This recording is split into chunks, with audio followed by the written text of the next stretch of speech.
자, 일반적으로 많은 분들께서 대한민국에서 가장 큰 시험하면 어떤 시험이 떠오르시죠? 뭐 뭐니 해도 수능일 겁니다. 그죠?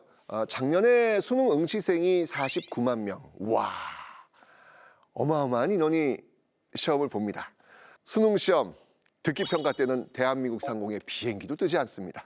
이건 정말 외국인들한테는 믿거나 말거나의 어마어마한 시험이죠.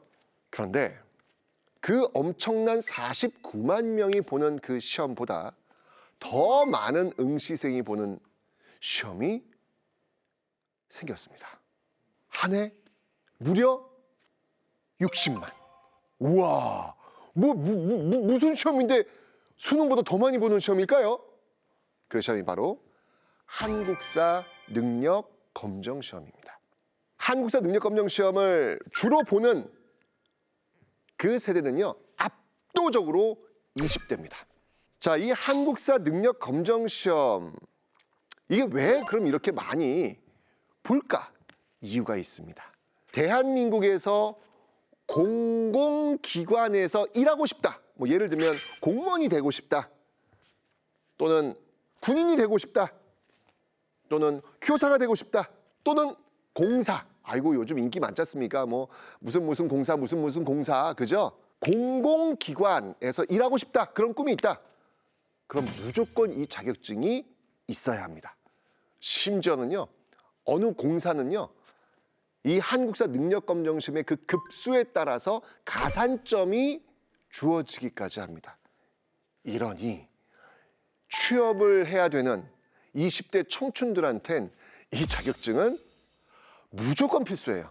무조건 필수예요. 무조건 있어야 됩니다. 제가 며칠 전에 한양대학교, 건국대학교 그 강연을 다녀왔습니다. 요즘 축제 기간입니다. 축제 기간에 왜 나를 부를까 했더니 저 같은 또 인문학 강연이 또 하나 있어줘야 다 놀고 막 그럴 수는 없잖아요. 예. 그래서 저를 많이 부르더라고요. 근데 갔는데 깜짝 놀랐어. 대박. 정말 이 대학생들한테 제가 물어봤어요. 자, 한국사 능력검정시험 자격증 있는 사람 거의 90% 손들어요. 와, 내가 그걸 보고 와, 정말 이 한국사의 위상이 엄청나구나. 네, 대단하구나. 이런 생각이 들었습니다. 그렇기 때문에 이 한국사 능력검정시험을 준비를 해야 되는데 그래서 제가 말씀드리는 거예요. 초, 중, 고 한국사를 공부할 때 제대로 공부해 놓으면 무조건 도움됩니다.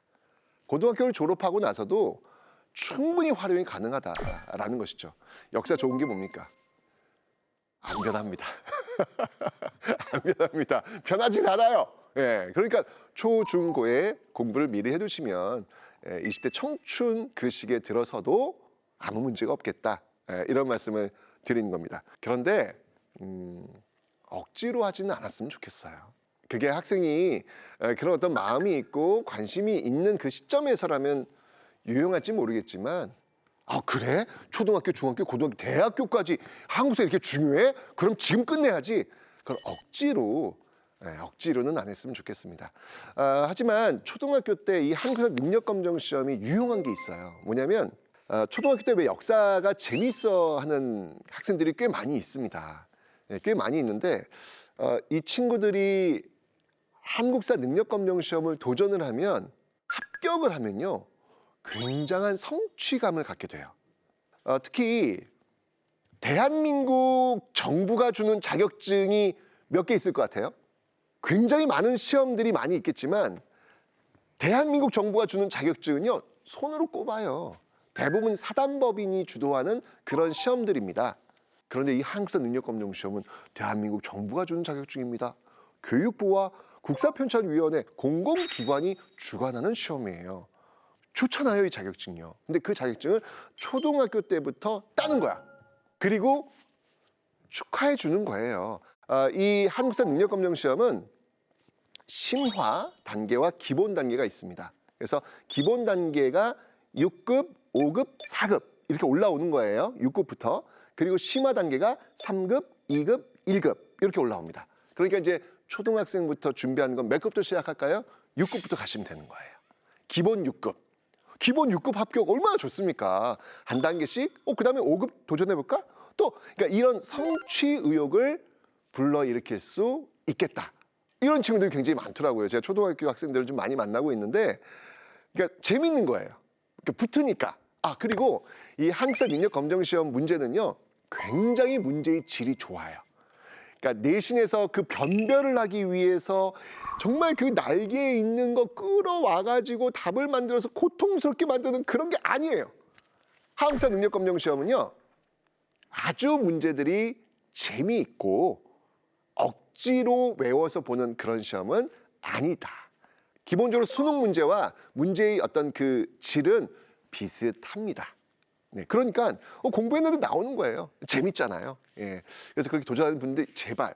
제가 이렇게 그 한국사 능력 검정 시험 초등학생들을 이렇게 채팅창을 이렇게 보면, 선생님, 우리 엄마가 심화 1급 도전하래요. 헐. 네, 헐. 아니, 심화 1급은 20대도 합격할 확률이 40%밖에 안 돼요. 그거를 지금 충격적인 댓글을 봤어요. 선생님, 저는 초등학교 3학년인데요. 심화 1급을 도전하고 있어요. 지금 그러지도 않았으면 좋겠어요. 이렇게 힘들어요. 물론 초등학교 2학년이 심화 1급 붙은 친구들도 있더라고요. 내가 근데 이런 얘기를 하면 내가 앞에서 이야기했다 다 지워버리시더라고. 그래? 초등학교 2학년이 심화야? 그럼 우리 아이도 이렇게 하시는데, 그건 정말 특수한 케이스고요. 굳이 그럴 필요 있을까요? 1급 합격하면 그 다음은 올라갈 데가 없잖아요. 그 다음 뭔가요? 만점인가요? 그러지 마세요. 기본 6급부터 재밌어요. 문제들이 너무 재밌어요. 하나씩 그 성취감을 가져가는 거 좋지 않습니까? 1년에 6번 시험 봅니다. 네, 하나씩 매번 가면서 칭찬해주면서 같이 가는 어떤 그런 모습들, 자연스럽게 역사가 즐겁게 될 것이다.